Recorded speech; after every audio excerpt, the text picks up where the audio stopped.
The air was thick with tension that day, the kind that makes your skin crawl and your heart race even before you fully understand what's happening.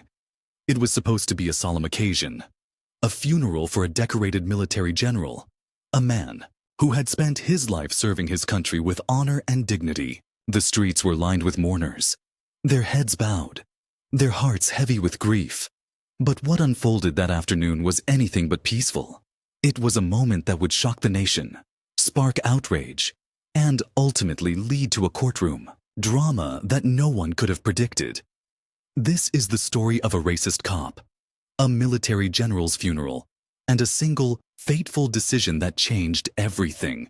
The day began like any other funeral might. The sun was high, casting long shadows across the cemetery as the crowd gathered to pay their respects. Among them was General Marcus Hayes, a towering figure in both stature and reputation. He was a man who had commanded respect on the battlefield and off, a leader who had fought for justice and equality throughout his career. His death had left a void, not just in the military but in the hearts of those who knew him. But as the service began, something shifted. A police officer, later identified as Officer Daniel Grayson, arrived on the scene. His presence alone wasn't unusual. Funerals of high-profile figures often had security details.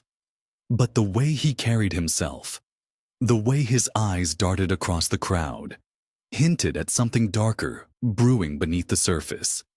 It didn't take long for things to escalate. Witnesses would later describe the moment as surreal, like something out of a nightmare. Officer Grayson, seemingly unprovoked, approached the general's family with an air of hostility. Words were exchanged, though no one could quite make out what was said. And then, in a move that would send shockwaves through the crowd, Grayson drew his gun. The gasps were audible, the silence that followed deafening. He pointed the weapon directly at General Hayes's widow, his hand trembling, but his gaze steady. The crowd froze, unsure of what to do, unsure of what they were even witnessing. Why would a police officer, someone sworn to protect and serve, pull a gun at a funeral? What could possibly justify such an act? The answer, as it turned out, was as ugly as the act itself. Grayson's actions were rooted in racism, a deep-seated hatred that had festered for years. He had a history of complaints against him, allegations of racial profiling and excessive force that had been swept under the rug time and time again. But this time, he had gone too far. This time, his actions were caught on camera, broadcast for the world to see. The video went viral within hours, sparking protests and demands for justice. How could someone like this still be wearing a badge? How could he have been allowed to carry a gun, to hold power over others, when he was clearly a danger to the very people he was supposed to protect? The trial that followed was a media circus, with every detail scrutinized and debated. Grayson's defense team argued that he had been under immense stress, that he had acted out of fear rather than malice. But the evidence against him was overwhelming. The video footage, the testimonies of witnesses, the history of complaints, it all painted a picture of a man who had long since crossed the line. And then there was the moment that sealed his fate. On the stand, Grayson was asked why he had pointed the gun at the general's widow. His response was chilling. "Because I could."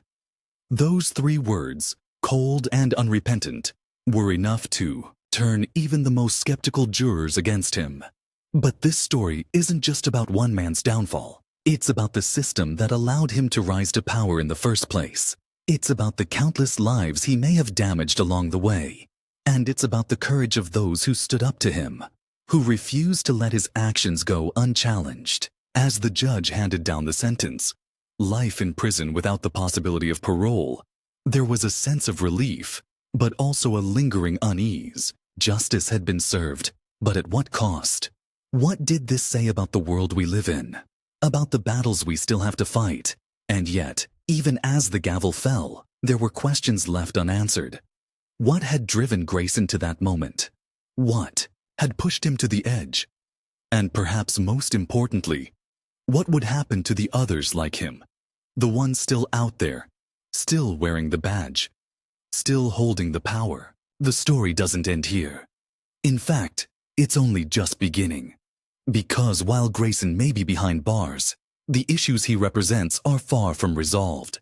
And as the cameras turned off and the courtroom emptied, one thing was clear. This was a story that would haunt us for a long time to come. As the news of Officer Grayson's sentencing spread, it didn't take long for the public to dig deeper into his past. People wanted answers, needed answers, to understand how someone like him could have risen through the ranks of law enforcement. What they uncovered was a troubling pattern, a series of red flags that had been ignored or dismissed for years. Grayson had joined the force over a decade ago, a fresh-faced recruit with a clean record and a promising future. But somewhere along the way, something had changed. Colleagues began to notice his temper, his quickness to judge, his tendency to escalate situations unnecessarily. There were whispers, rumors of incidents that never made it into official reports. A traffic stop that turned violent, a confrontation with a young black man that left the suspect bruised and bloodied, a complaint from a Latina woman who claimed Grayson had threatened her during a routine check. Each time, the allegations were brushed aside, the victims dismissed as exaggerating or lying. One of the most damning revelations came from a former partner, Officer Maria Torres, who had worked alongside Grayson for 3 years before requesting a transfer. In an interview with a local news outlet, Torres described Grayson as a ticking time bomb. She recalled one particular incident where they had responded to a domestic disturbance call. The couple involved was black, and from the moment they arrived, Grayson's demeanor shifted. He was aggressive, confrontational, and quick to assume the worst about the husband. Torres had tried to de-escalate the situation, but Grayson seemed determined to provoke a reaction. It was like he wanted an excuse to use force, she said. I didn't feel safe around him, and I sure as hell didn't trust him to do the right thing. But Grayson wasn't just a rogue officer acting alone. He was a product of a system that had failed time and time again to hold its own accountable. Internal investigations were often half-hearted if they happened at all. Complaints were filed, away, forgotten.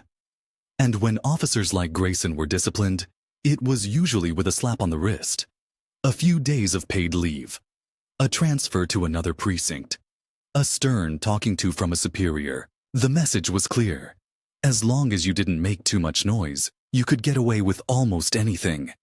It was a culture of silence, of complicity, and it had allowed Grayson to thrive.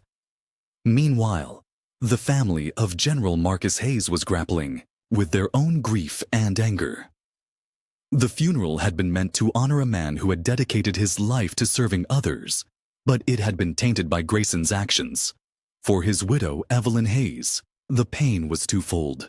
Not only had she lost her husband, but she had also been forced to relive the trauma of that day over and over again as the case unfolded.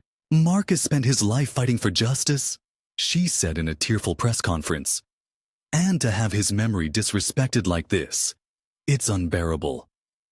Her words struck a chord with the public, many of whom saw the case as a symbol of the broader struggles against racism and police brutality. But Evelyn wasn't the only one affected. The Hayes family had a long history of military service, and Marcus had been a role model to many, including his nephew Jamal Hayes. A young man in his mid-20s, Jamal had always looked up to his uncle, admiring his strength, his integrity, his unwavering commitment to doing what was right. When Marcus died, Jamal felt lost, adrift. And when Grayson pointed that gun at his aunt, something inside him snapped. I couldn't believe what I was seeing, Jamal later recalled. This man, this cop, he had no respect for my uncle, for our family, for anything. It was like he thought he was above the law. Jamal's anger quickly turned to action. He began attending protests, speaking out at rallies, using his voice to demand accountability. But he also found himself drawn to the darker side of activism, the kind that thrived on anger and vengeance. He started spending time with a group of radical activists who believed in fighting fire with fire. They talked about taking justice into their own hands, about making sure people like Grayson paid for their crimes. At first, Jamal dismissed their rhetoric as just that, talk. But as the trial dragged on and the details of Grayson's past came to light, he began to wonder if they might have a point. What good was the system if it kept failing people like his uncle? What good was the law if it only worked for some? As the days turned into weeks, the tension in the community continued to grow. Protests became more frequent, more volatile. Grayson's sentencing had been a victory, but it felt hollow to many. It was one man, one case, in a system that seemed broken beyond repair. And then there were the rumors, whispers of a larger conspiracy, of other officers who had protected Grayson, of higher-ups who had turned a blind eye to his behavior. People wanted answers, but no one seemed willing to provide them. The police department remained tight-lipped, issuing vague statements about ongoing investigations and internal reviews. But for many, it was too little, too late. In the midst of all this, one question loomed larger than all the others. What would happen next? Grayson was behind bars, but the issues he represented were still very much alive. Would his case be a turning point, a catalyst for real change? Or would it be just another headline, forgotten as soon as the next scandal broke? And what about Jamal? Would he continue down the path of activism, or would his anger consume him? The answers were far from clear, but one thing was certain. The story was far from over. The seeds of conflict had been planted, and they were beginning to take root. And as the community braced itself for what was to come, the sense of unease only grew.